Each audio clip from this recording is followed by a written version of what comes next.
Shalom,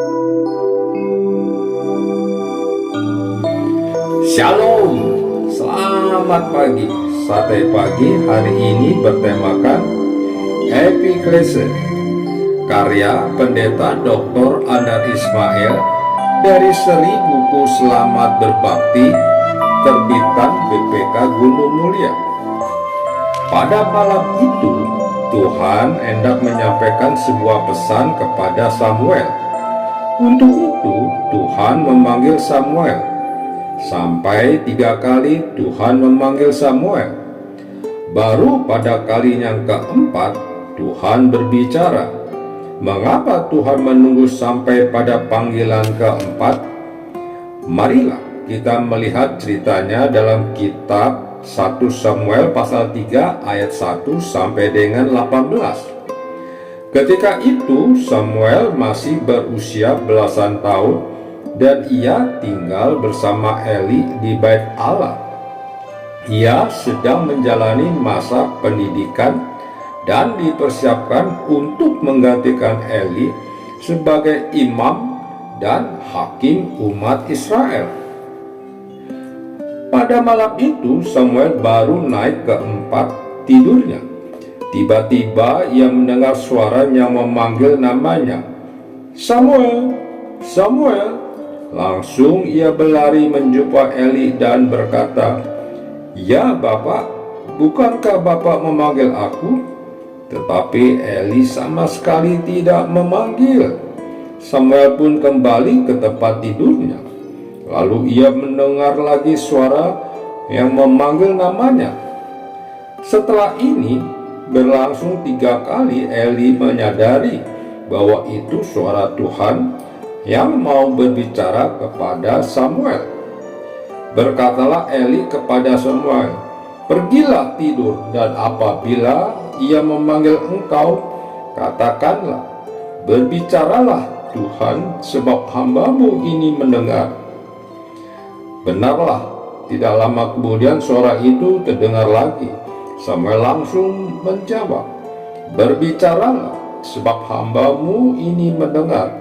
Lalu setelah itu bersabdalah Tuhan. Tuhan menyampaikan sebuah pesan yang menyangkut hari depan Israel.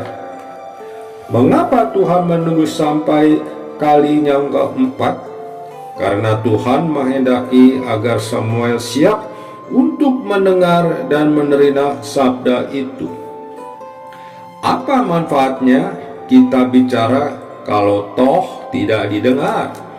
Seandainya kita ingin mengumumkan sesuatu kepada orang-orang yang sedang mengobrol di suatu ruangan, apakah kita akan langsung menyampaikan pengumuman itu? Agaknya tidak. Yang akan kita perbuat adalah meminta perhatian mereka terlebih dahulu. Orang-orang itu perlu tenang terlebih dahulu. Kita membaca Alkitab untuk mendengar pesan dari Tuhan, tetapi pesan itu baru dapat kita terima kalau kita sudah siap untuk mendengarkan.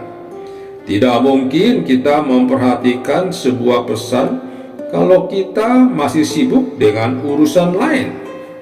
Soalnya adalah bahwa pikiran kita hampir selalu sibuk dan ramai dengan rupa-rupa suara dalam bentuk rencana, ambisi, keinginan, gagasan atau perhitungan. Belum lagi suara-suara berupa perasaan.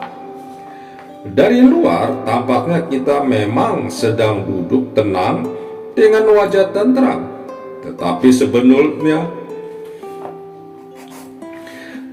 sebetulnya pikiran kita sedang sibuk ke sana sini dan hati kita sedang berkecamuk dengan rupa-rupa perasaan. Dalam keadaan begitu, mungkinkah kita mendengar, menerima, dan menyimak sebuah pesan? Itu sebabnya kita menentukan diri terlebih dahulu sebelum kita membaca Alkitab. Menentukan diri dalam arti fisik dan mental. Ruangan yang tenang dan hati yang tenang. Itulah maksud sebuah doa sebelum membaca Alkitab. Doa itu disebut epiklese atau epiklesis dalam bahasa Yunani, berseru dan naik banding. Epiklese adalah sikap membuka diri dan memohon agar Tuhan masuk dalam hati kita dengan rohnya. Epiklese adalah sikap mengosongkan diri dan memohon agar Tuhan mengisi kita dengan firman-Nya. Epiklese adalah perendahan diri dan memohon Tuhan bertitah. Seluruh jam ibadah sebenarnya bersifat epikletik. Bahkan sebenarnya seluruh hidup kita sepatutnya bersifat epikletik. Epiklese merupakan bagian dari pelayanan sabda dalam liturgi. Sebab itu isi doa epiklese hanya berkaitan dengan pembacaan Alkitab. Sebab itu pula dalam tata ibadah, epiklese diletakkan tepat sebelum pembacaan Alkitab, tanpa diselingin apa-apa. Jadi kaitan epiklese bukanlah dengan khotbah, sebab rasanya arogan bila kita mengidentikan khotbah sebagai firman Allah.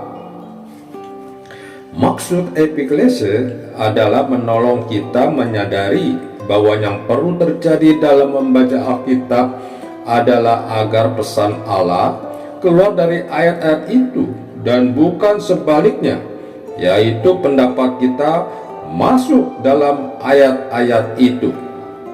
Epiklese bukan sebuah formalitas seolah-olah dengan begitu otomatis Tuhan akan bersabda. Doa bukanlah alat untuk mengatur Tuhan. Epiklese juga jangan dijadikan pemanis bibir.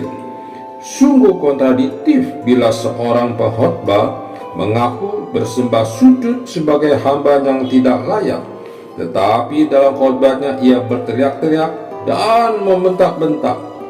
Epiklese adalah meneduhkan semua bunyi dan suara, supaya hanya bisikan Tuhan saja yang kita dengar.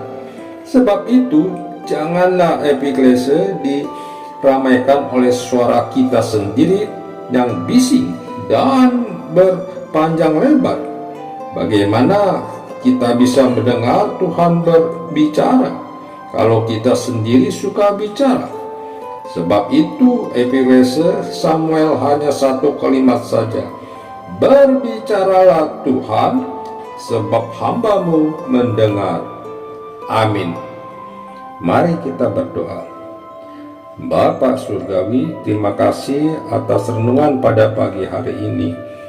Biarlah Tuhan juga memanggil kami, dan berbicaralah Tuhan, sebab kami pun mendengar.